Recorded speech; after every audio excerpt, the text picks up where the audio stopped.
Tuhan yang terambil di dalam perjanjian baru, yaitu suratan Paulus kepada jemaat di Efesus, yaitu Efesus 5 ayat 1 dan 2. Efesus 5 ayat 1 dan 2.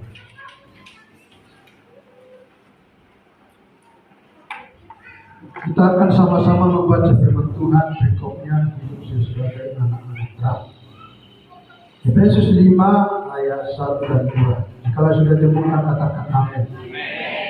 1, 2, 3. Sebab itu hanya penurut dan hiduplah dalam kasih sebagaimana Kristus telah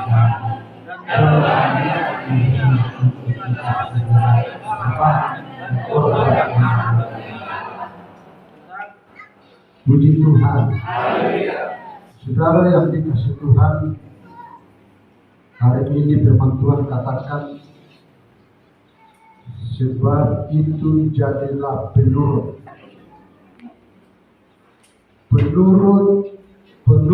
Allah, penurut Tuhan, seperti anak-anak yang kekasih. Anak-anak yang kekasih adalah anak kesayangan Tuhan, anak-anak milik Tuhan, anak-anak yang menuruti perintah-perintah Tuhan. Jadi hari ini kita ambil judul firman Tuhan, penurut Allah, penurut Tuhan. Nah, Bapak Ibu Saudara yang dikasihi Tuhan, firman Tuhan ini yang disampaikan Rasul Paulus kepada jemaat yang ada di Efesus, agar mereka semua mau menjadi penurut Allah, penurut Yesus. Kenapa Rasul Paulus sampaikan ini?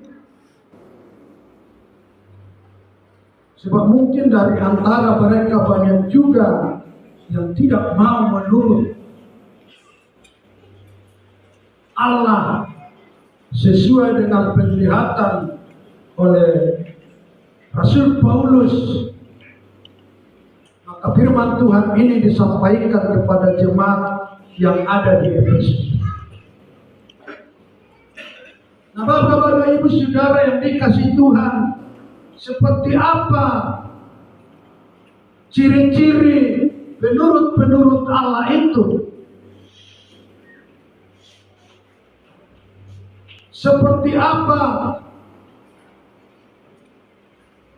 orang-orang yang menjadi penurut Allah itu? Tentu kita harus tahu dan kita harus menyadari bahwa saudara dan saya sudah dipanggil Tuhan menjadi anak-anaknya yang ditebus begitu mahal, bukan dengan barang yang fana, tetapi dengan darah yang begitu mahal.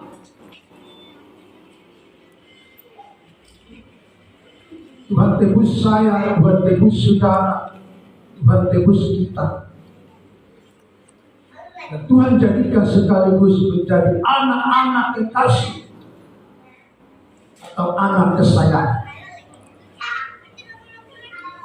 Oleh karena itu saudara yang dikasihi Tuhan, hari ini yang perlu kita perhatikan ciri-ciri atau tipe orang-orang yang menjadi penurut Allah, yang menjadi penurut Tuhan. Ada banyak ciri-ciri orang menurut Allah. Tapi hari ini beberapa yang bisa kita perhatikan. Yang pertama, saudaraku, ciri-ciri orang penurut Allah itu adalah mampu mengendalikan diri sendiri. Yang pertama, mampu mengendalikan pribadi sendiri. Ini ciri yang pertama menjadi penurut Allah. Mungkin saudara setiap hari ada menonton TV di rumah. Maka ketika saudara menonton TV, saudara akan memegang remote. Dan ketika saudara memegang remote, saudara akan bisa mengendalikan TV itu. Siaran mana yang saudara sukai? Siaran mana yang saudara senangi? Dan saudara bisa mengganti dari channel pertama, kedua, dan seterusnya sesuai dengan kehendak saudara. Artinya Bapak Ibu Saudara, tidak TV yang bergantung kepada saudara, tidak TV yang mengendalikan kita, tapi kita yang mengendalikan TV. Sebab remote TV itu ada di tangan kita. Begitu digambarkan saudaraku yang dikasih Tuhan, orang yang mampu mengendalikan diri, maka dikatakan mereka itu penurut Allah. Artinya kita tidak bisa dikendalikan oleh situasi, tidak dikendalikan oleh waktu, tidak dikendalikan oleh lingkungan, tapi kita sendiri yang dapat mengendalikan situasi. Kita sendiri yang dapat mengendalikan waktu. Kita sendiri yang dapat mengendalikan lingkungan kita. Ada banyak orang jatuh ke dalam dosa oleh karena dia dikendalikan lingkungan, oleh karena dia dikendalikan situasi. Tapi hari ini firman Tuhan mengingatkan saudara dan saya sebagai kita memiliki ciri penurut Allah, bahwa kita sendirilah yang dapat mengendalikan hidup kita, yang dapat mengendalikan pikiran kita, yang dapat mengendalikan mulut kita, yang dapat mengendalikan tangan kita, yang dapat mengendalikan kaki kita, mau ke arah mana kita. Jadi kuncinya atau remote-nya di dalam hidup kita. Sehingga firman Tuhan katakan di dalam ayat yang keempat ini, saudara yang dikasih Tuhan, demikian juga perkataan yang kotor, yang kosong atau yang sembrono, karena hal ini tidak pantas, tetapi sebaliknya ucapkanlah syukur. Nah, Bapak Ibu Saudara yang dikasih Tuhan, karena kita memiliki remote-nya, maka kita dapat mengendalikan mulut kita, sehingga kita tidak mengucapkan yang tidak pantas, tidak mengucapkan hal yang kotor, tidak mengucapkan hal yang kosong atau yang sembrono, karena hal-hal ini tidak pantas, tetapi sebaliknya kita mau mengucapkan syukur.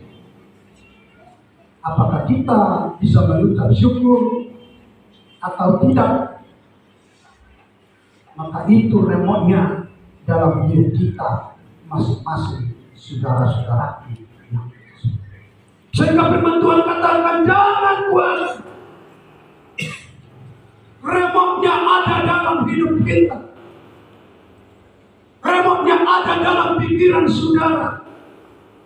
Remote-nya ada dalam hati saudara. Firman Tuhan ini mengajari saudara dan saya hari ini supaya dapat kita kendalikan yang pertama diri kita.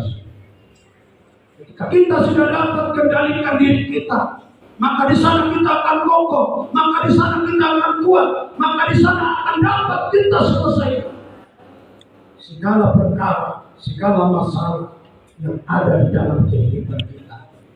Sebab perkara itu, ketika kita memiliki remoknya di sana, ada bersama Tuhan, maka itu akan dapat diselesaikan seberat apapun masalah yang ada dalam kehidupan kita. Haleluya.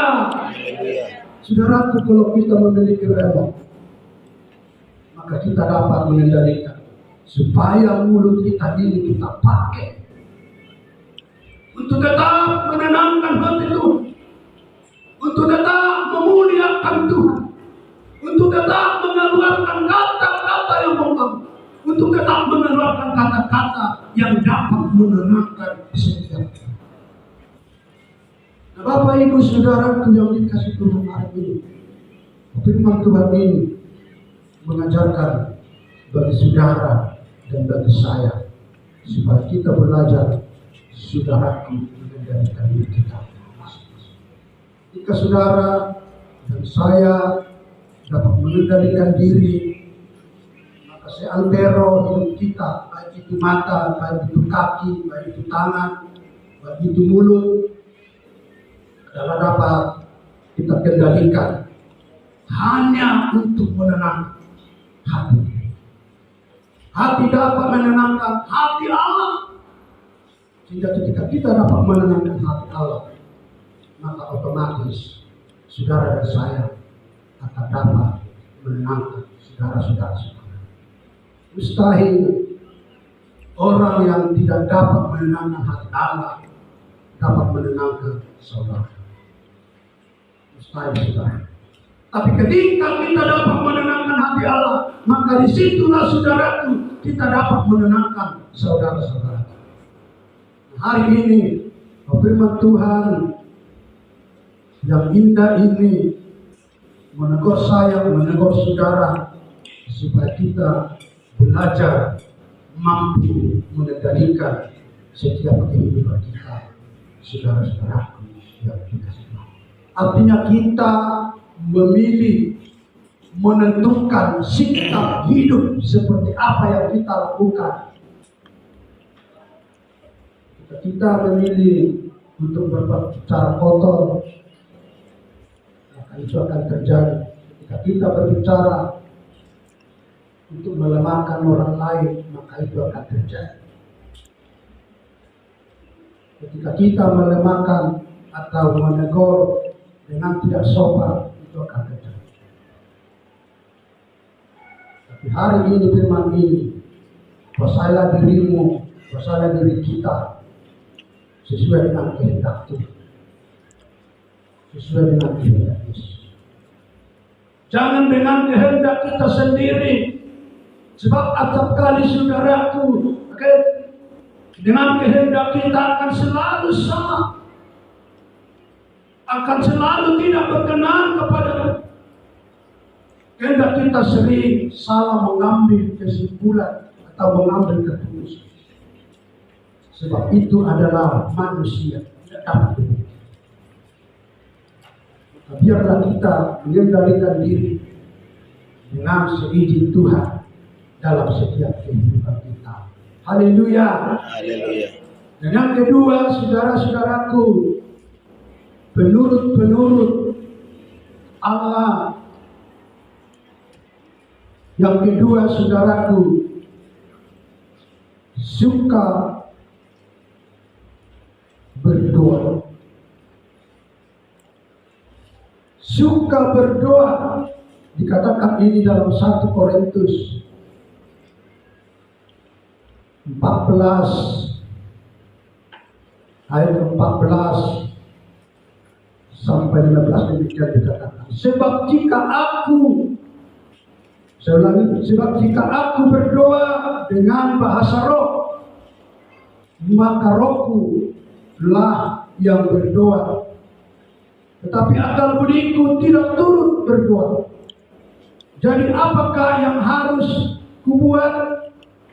Aku akan berdoa dengan rohku, tetapi aku akan berdoa juga dengan akal budiku.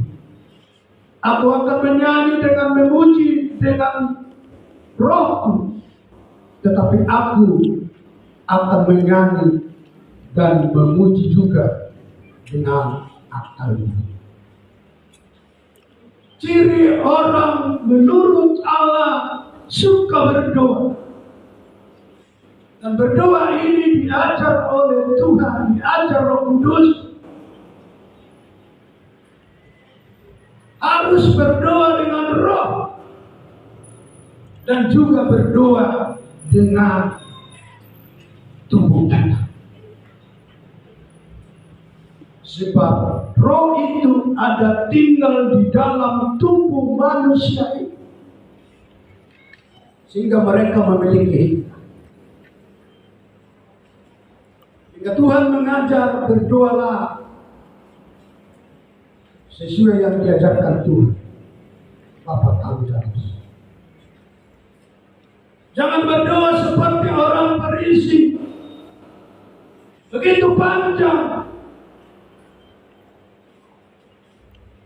sehingga tidak memiliki hidup. Bapak Ibu Saudara, orang penurut itu memiliki doa yang berkenan kepada Tuhan. Dia bukan hanya berdoa dengan rohnya, tapi berdoa dengan tubuhnya. Artinya Bapak Ibu Saudara yang dikasih Tuhan, maka kita memiliki pengetahuan, pengertian diberikan oleh Tuhan, baik itu tentang berdoa. Artinya ketika berdoa, doa apa yang mau kita sampaikan? Doa makan, orang juga mendoakan keluarga tetangga supaya ini dan ini. Baik juga, tapi Tuhan mengajar kalau doa makan, doa penerahan serahkanlah doa penerahan. Doa syafaat, doa syafaat. Makanya doa itu dibagi. Ada doa ini.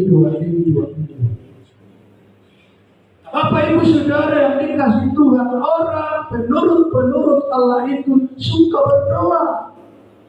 Dia mendoakan dirinya, dia mendoakan saudaranya, dia mendoakan keluarganya.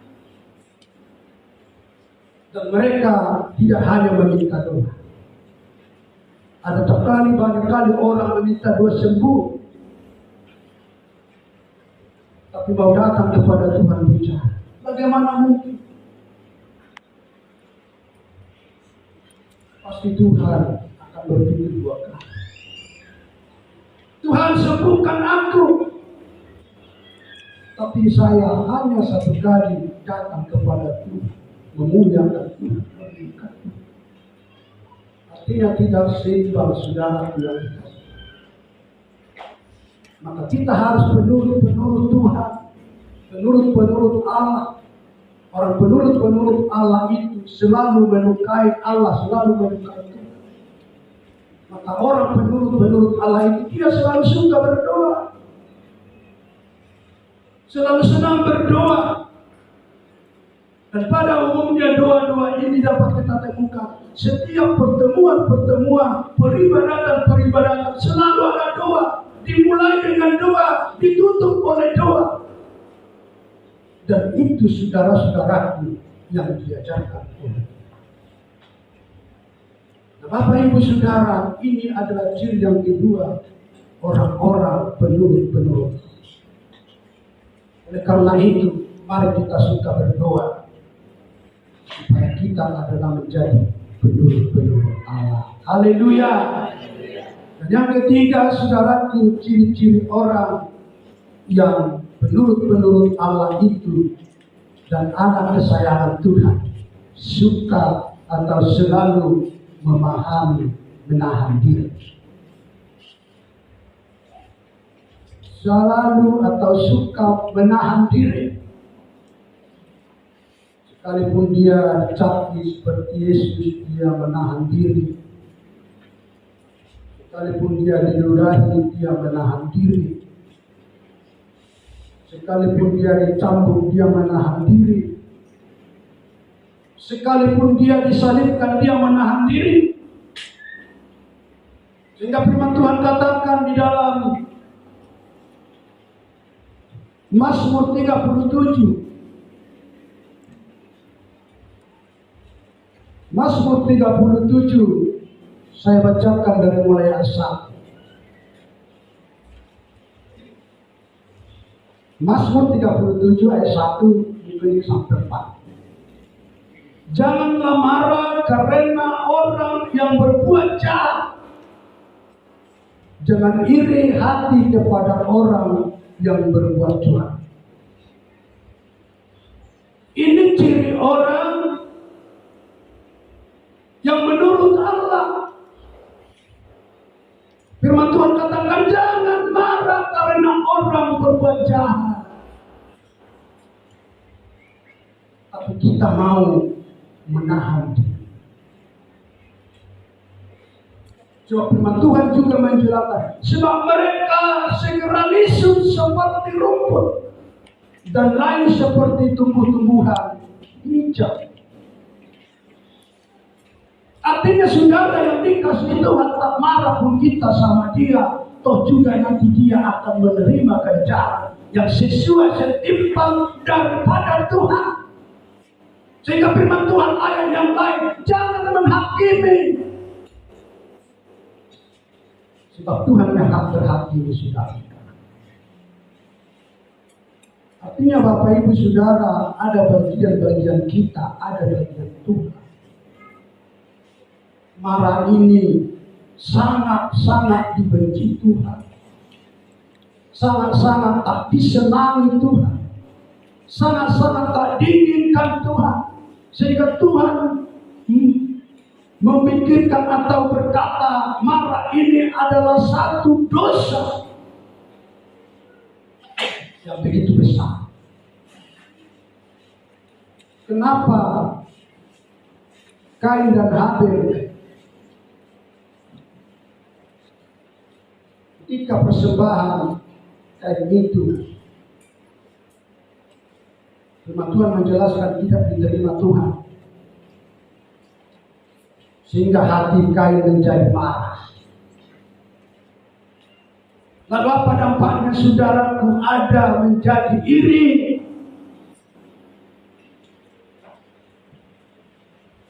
Lalu dia mencoba membunuh adiknya. Dan apa yang terjadi saudaraku? Ada kematian yang besar.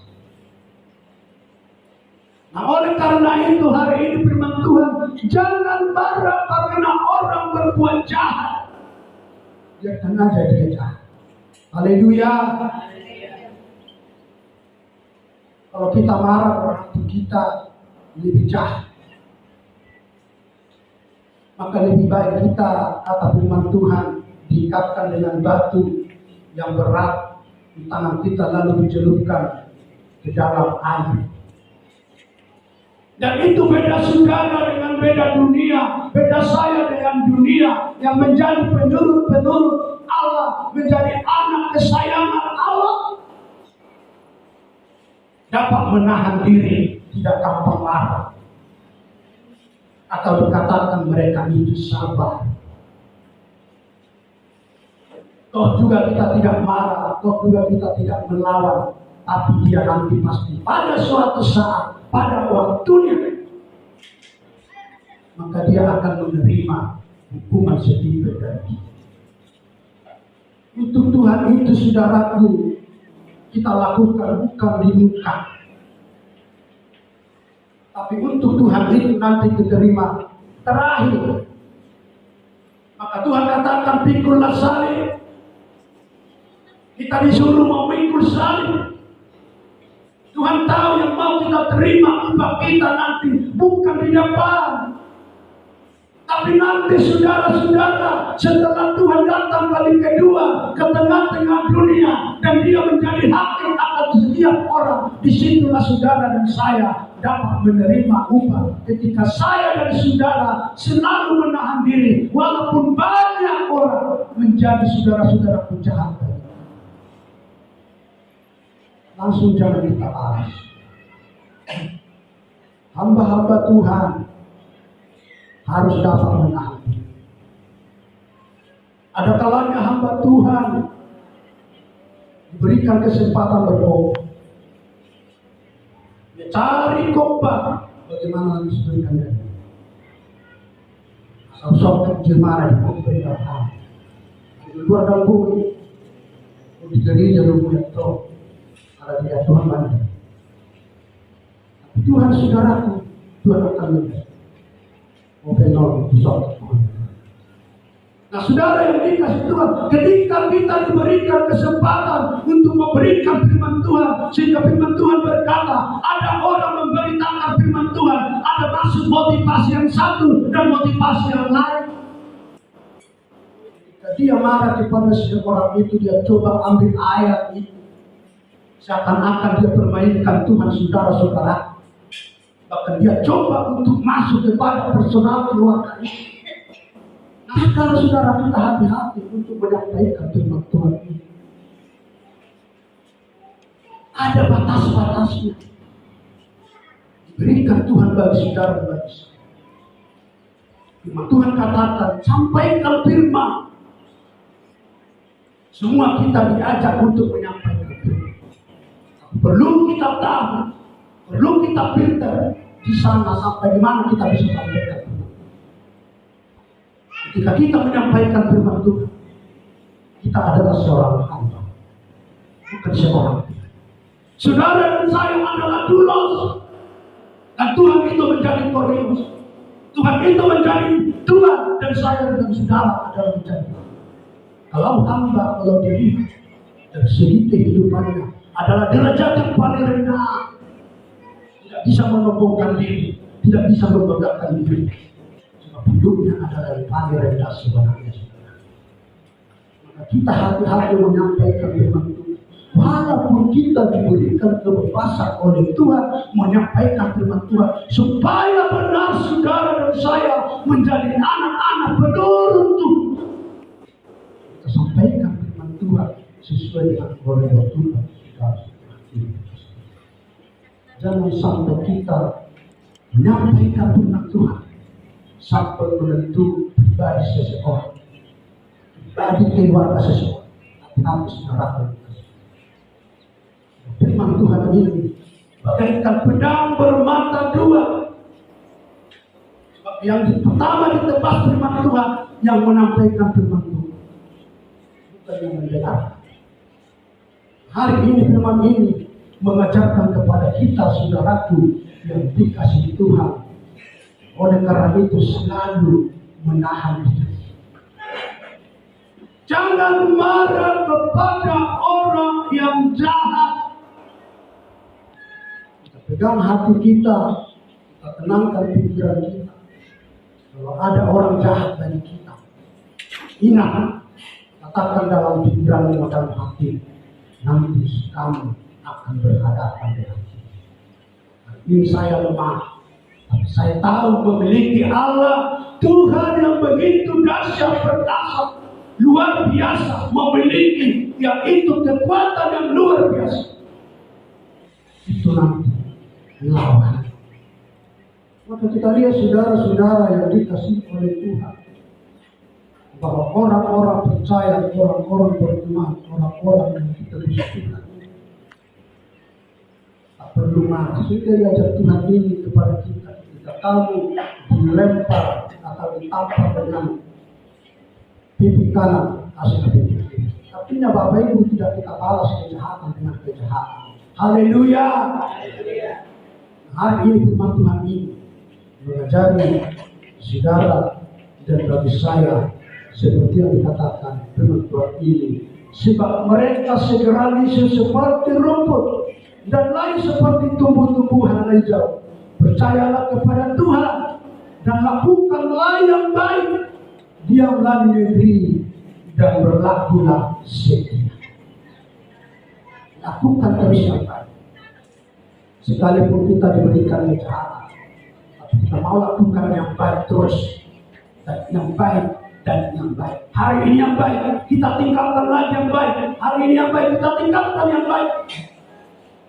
Maka firman Tuhan katakan, dalam ayat yang keempat ini, dan bergembiralah karena Tuhan, maka Ia akan memberikan kepadamu apa yang diinginkan hati. Bergembira dalam Tuhan, maka Tuhan akan berikan apa yang kita inginkan.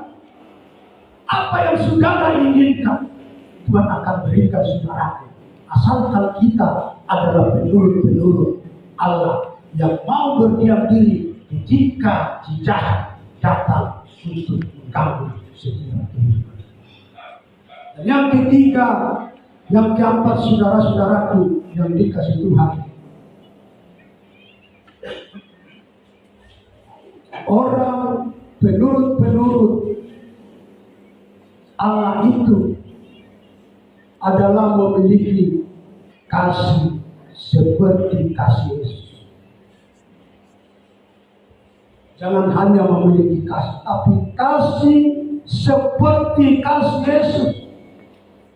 Sebab penjahat pun memiliki kasih. Apakah bedamu atas firman Tuhan? Penjahat pun mengasihi penjahat. Tapi firman Tuhan hari ini mengajar kepada saudara dan saya memiliki kasih seperti kasih Yesus. Maka dikatakan dalam 1 Korintus 13 ayat 13 itu dikatakan, demikianlah tinggal ketiga hal ini, yaitu iman, pengharapan, dan kasih. Dan yang paling besar di antaranya ialah kasih. Pengharapan perlu enggak? Perlu. Iman perlu enggak? Tentu perlu. Malanglah nasibnya orang yang tidak memiliki iman. Malanglah nasibnya yang tidak menyukai pengharapan. Tapi firman Tuhan katakan hari ini, saudaraku yang dikasih Tuhan, kasih dan paling besar di antara ialah kasih. Maka firman Tuhan ini, penurut-penurut Allah itu, dia memiliki kasih seperti Tuhan Yesus. Saudara-saudaraku yang dikasih Tuhan. Maka dikatakan dalam 1 Korintus 13 ayat 4 ini, 1 Korintus 13 ayat 4, firman Tuhan katakan, kasih itu sabar, kasih itu murah hati, ia tidak cemburu, ia tidak memegahkan diri sendiri, dan tidak sombong. Itulah kasih. Apapun dia, siapapun dia, sekalipun dia memiliki segalanya, tapi dia dikatakan dalam firman Tuhan ini murah hati. Dia tidak cemburu, dia tidak memegahkan diri, walaupun dia lebih tinggi dari orang lain, lebih pintar dari orang lain, dia tidak menganggap rendah saudara-saudara, tapi dia selalu mengasihi dan selalu murah hati, dan dia tidak sombong, saudara-saudara. Sebab kesombongan akan memulai kehancuran. Firman Tuhan mencatat Lucifer, dia memiliki kesombongan yang luar biasa. Dia mau mencoba menyerupakan dirinya dengan Allah, dengan Tuhan. Karena Tuhan memberikan kebebasan bagi dia turun naik ke surga. Bahkan memiliki satu jabatan yang besar yang disetujui atau yang diinginkan oleh Tuhan. Dan lewat ini tidak memiliki kesombongan. Apa kita lihat saudaraku, karena kesombongannya, maka Lucifer dijatuhkan oleh Allah di tengah-tengah dunia ini. Di tengah-tengah dunia yang mengembara menjadi bapak penjahat, bapak pembunuh. Oleh karena itu, saudaraku yang dikasih Tuhan, akan hal apapun Tuhan izinkan, berikan bagi kita, mari kita jangan sombong, tapi kita mau belajar merendahkan diri di hadapan Tuhan. Haleluya. Saudara yang dikasih oleh Tuhan, firman Tuhan ini mengatakan, kasih itu sabar, kasih itu murah hati, dia tidak cemburu, dia tidak memegahkan diri, dan tidak sombong. Mari kita belajar dari firman ini bagi setiap kehidupan kita, saudara-saudara yang dikasih Tuhan, agar kita semua menjadi penurut-penurut Allah, penurut-penurut Tuhan, tidak menjadi penurut-penurut dunia. Sebab orang penurut dunia itu adalah bersifat sementara, saudara-saudara yang dikasih Tuhan. Lalu selanjutnya firman Tuhan berkata dalam ayat 8 ini, kasih itu tidak berkesudahan, nubuat akan berakhir, bahasa roh akan berhenti, pengetahuan akan lenyap. Tapi kasih itu tidak berkesudahan. Nah saudara yang dikasihi oleh Tuhan, hari ini firman Tuhan mengingatkan kita supaya kita memiliki kasih itu, sehingga Rasul Paulus sampaikan kepada orang Korintus itu, maka dia katakan dalam ayat 1, sekalipun aku dapat berkata-kata dengan semua bahasa manusia dan bahasa malaikat. Bahasa malaikat ini sama dengan bahasa roh. Sekalipun aku dapat berkata-kata dengan semua bahasa manusia dan bahasa malaikat, tetapi jika aku tidak mempunyai kasih, aku sama dengan gong yang berkumandang dan tanah yang mengerinci. Sekalipun aku mempunyai karunia untuk bernubuat dan aku mengetahui segala rahasia dan memiliki seluruh pengetahuan, dan sekalipun aku memiliki iman sempurna untuk memindahkan gunung, tetapi jika aku tidak mempunyai kasih, aku sama sekali tidak berguna. Nah saudara yang dikasih Tuhan, andai kata saya memiliki karunia untuk memindahkan gunung, katakan itu gunung yang ada di Tanjung Mulia, saya pindahkan itu ke situ. Mungkin orang kami luar biasa berkesenian, dan saya berdoa bisa menemukan orang kagum luar biasa atas saya. Tapi ketika aku tidak memiliki kasih, maka itu tidak perlu. Bukan tidak perlu atau tidak berarti ketika seseorang itu berdoa lalu sembuh. Perlu saudara bilang kasih, tapi fokusnya bukan besar. Fokusnya adalah kasih. Apakah kita mengasihi Tuhan? Apakah kita mengasihi Allah? Itu yang fokus kita saudara. Hari ini saudara yang dikasihi oleh Tuhan, firman Tuhan ini mengingatkan saudara dan mengingatkan saya. Segala sesuatu kita miliki yang kita punya, baik itu pengetahuan, baik itu karunia, baik itu perbuatan, baik itu bahasa, firman Tuhan katakan itu tidak ada faedah. Ketika saudara, ketika saya, ketika kita tidak memiliki kasih seperti Tuhan Yesus, itu tidak pernah berkesudahan. Ingat, kasih seperti Tuhan Yesus tidak seperti kasih. Apakah dunia memiliki kasih? Memiliki kasih. Apakah penjahat memiliki kasih? Memiliki kasih. Tapi yang diinginkan Tuhan bukan seperti kasih. Tapi yang Tuhan inginkan seperti kasih. Yaitu tidak berkesudahan, yaitu sabar, yaitu tidak sombong, melainkan merendah hati, yaitu saudara-saudaraku murah hati. dan tidak sombong.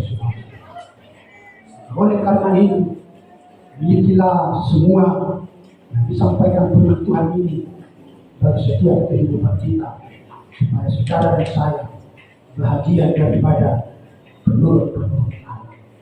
Maka hari ini firman Tuhan menjadi bahagia kita, milik kita dalam setiap kehidupan kita. Terpuji Tuhan, termulia Tuhan, hari ini kekal untuk selama-lamanya. Haleluya. Amin. Mari kita